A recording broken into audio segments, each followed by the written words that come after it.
In 300 BCE, Ptolemy I founded the city of Alexandria, and with it, the legendary Library of Alexandria, which would become a beacon of knowledge and learning, attracting scholars from all over the ancient world. The library's collection grew to include over 500,000 volumes, including works by famous authors such as Aristotle and Euclid,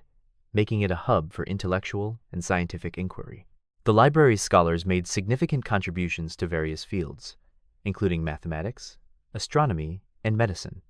with notable figures such as Archimedes and Galen, whose works had a lasting impact on human knowledge. In 335 BCE,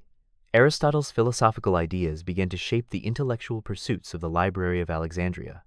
influencing scholars such as Theophrastus and Strato. The Library of Alexandria housed over 700,000 volumes, including rare works such as the De Anima by Aristotle,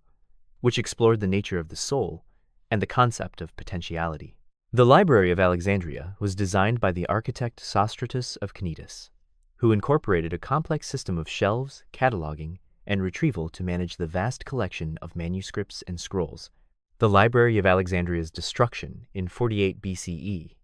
resulted in the loss of countless irreplaceable manuscripts, dealing a devastating blow to the intellectual and cultural landscape of the ancient world, as noted by the Roman historian Ammianus Marcellinus. In 240 BCE, Eratosthenes measured the Earth's circumference with remarkable accuracy,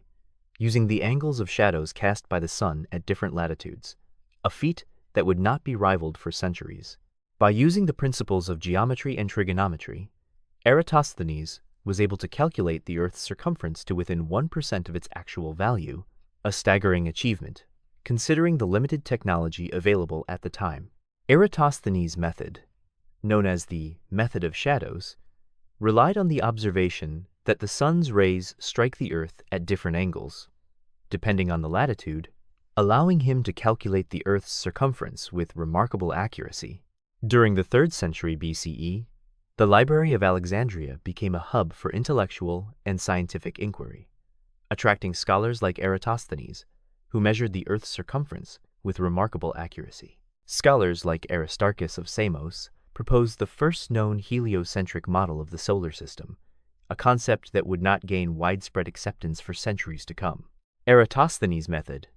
known as the method of shadows, relied on the observation that the sun's rays strike the Earth at different angles, depending on the latitude, allowing him to calculate the Earth's circumference to within 1% of its actual value. In the 4th century CE, Hypatia's teachings on conic sections and astronomical observations inspired a new generation of scholars, including the famous mathematician Diophantus. Hypatia's commentaries on the works of Diophantus and Apollonius of Perga showcased her exceptional mathematical prowess, earning her recognition as one of the leading mathematicians of her time. Hypatia's teachings on astronomy, particularly her work on the motions of the planets and the timing of eclipses, demonstrated a deep understanding of the celestial bodies and their movements, influencing the development of astronomy for centuries to come. The preservation of Hypatia's teachings, particularly her commentaries on the works of ancient mathematicians and astronomers, ensured that her legacy continued to inspire and educate future generations of scholars, including the famous astronomer Ptolemy. In 48 BCE, the Library of Alexandria suffered a devastating fire, resulting in the loss of countless irreplaceable manuscripts, including the works of famous mathematician Euclid. The destruction of the Library of Alexandria resulted in the loss of over 700,000 volumes, including rare works such as the De Anima by Aristotle, which explored the nature of the soul and the concept of potentiality. The loss of the Library of Alexandria had a profound impact on the development of human knowledge, with many scholars, including Ammianus Marcellinus, lamenting the destruction of this incredible institution. The Library of Alexandria's legacy extends to modern institutions, where students like Emily Wilson, a junior at Harvard University, can access a vast array of resources, including over 18 million items in the university's library system. The works of Aristotle and Euclid, such as Posterior Analytics and Elements, have had a profound impact on the development of mathematics, philosophy, and science, with over 1,000 editions of Euclid's Elements published since its initial release in 300 BCE. The Library of Alexandria's design, attributed to the architect Sostratus of Cnidus,